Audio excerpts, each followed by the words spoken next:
Assalamualaikum warahmatullahi wabarakatuh. Halo, saya Wahyu Agung Prakoso. Pada kesempatan kali ini, saya akan menyampaikan pendapat saya tentang setujukah Anda dengan adanya ekspor dan impor. Menurut beberapa studi yang telah dilakukan, perkembangan perekonomian sangat ditentukan oleh ekspor dan impor yang dilakukan oleh negara-negara yang ada di dunia. Kemudian masuk ke bagian ekspor. Ekspor merupakan pembelian negara lain atas komoditas dalam negeri. Faktor terpenting dalam menentukan ekspor adalah kemampuan dari negara tersebut untuk mengeluarkan komoditas yang dapat bersaing dalam pasar luar negeri.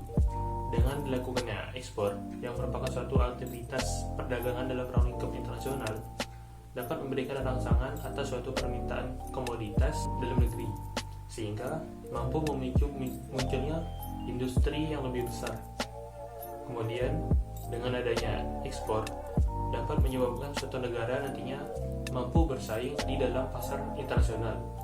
Kemudian selanjutnya, memperkenalkan komoditas dari dalam negeri ke berbagai negara lain. Manfaat lainnya adalah membuka peluang pasar baru di luar negeri sebagai upaya menumbuhkan investasi, perluasan pasar domestik, serta meningkatkan devisa pada suatu negara. Selanjutnya, kegiatan ekspor pada suatu negara akan membuat negara tersebut mampu memanfaatkan kapasitas lebih pada suatu komoditi. Kemudian, dengan adanya kegiatan ekspor, maka sudah jelas akan membuat hubungan antar negara menjadi semakin baik. Dengan banyaknya pertemuan antar negara, maka akan semakin mempererat hubungan tiap negara yang bekerja sama. Dan melihat kondisi kita saat ini, saya rasa ekspor Indonesia perlu ditingkatkan. Misalnya, pemerintah dapat memberikan kebijakan pada masyarakat, khususnya eksportir, agar dapat mendapatkan kemudahan dalam memenuhi syarat melakukan ekspor. Kemudian masuk ke bagian impor.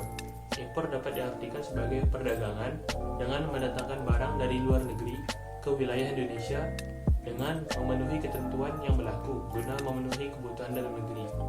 Seperti yang sudah dikatakan sebelumnya, kegiatan impor ini memiliki tujuan utama untuk memenuhi kebutuhan dalam negeri. Kegiatan ekspor dan impor adalah salah satu bentuk dari komunikasi dan kerjasama pada tiap negara, di mana di negara tersebut paling tidak terdapat satu hal yang harus membuat negara tersebut membangun hubungan baik dengan negara lain untuk memenuhi segala kebutuhannya, seperti dalam kegiatan perekonomian. Sementara itu, tujuan lain dari adanya aktivitas impor adalah demi meningkatkan neraca pembayaran serta mengurangi adanya devisa keluar pada negara lain. Untuk manfaatnya sendiri, dengan melakukan kegiatan impor, maka akan dapat meningkatkan potensi pada suatu negara dalam mendapatkan komoditas atau jasa pada jenis komoditi tertentu yang jumlahnya terbatas atau tidak mampu diproduksi dalam negaranya. Selain itu, adanya kegiatan impor, maka kita akan mudah mendapatkan teknologi modern. Seperti yang kita ketahui, Indonesia sendiri memiliki teknologi yang dapat dikatakan cukup lambat, sehingga untuk meningkatkannya perlu dilakukan tindakan impor teknologi dari luar negeri. Kemudian dengan dilakukannya impor, maka juga bermanfaat menjaga kestabilan harga. Contohnya, ketika harga bahan pokok mengalami peningkatan yang cukup tinggi, maka pemerintah akan melakukan kebijakan impor daging agar masyarakat dapat membeli daging dengan harga yang tidak begitu tinggi.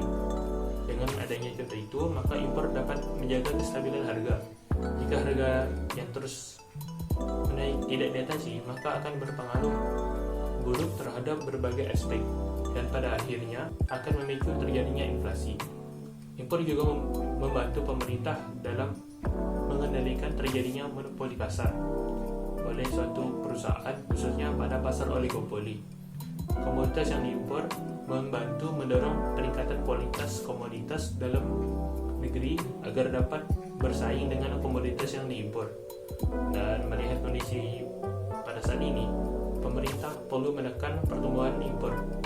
Contohnya dengan cara mengurangi impor produk-produk bermerek dan mengimpor bahan baku yang nantinya dapat dipergunakan untuk keperluan ekspor.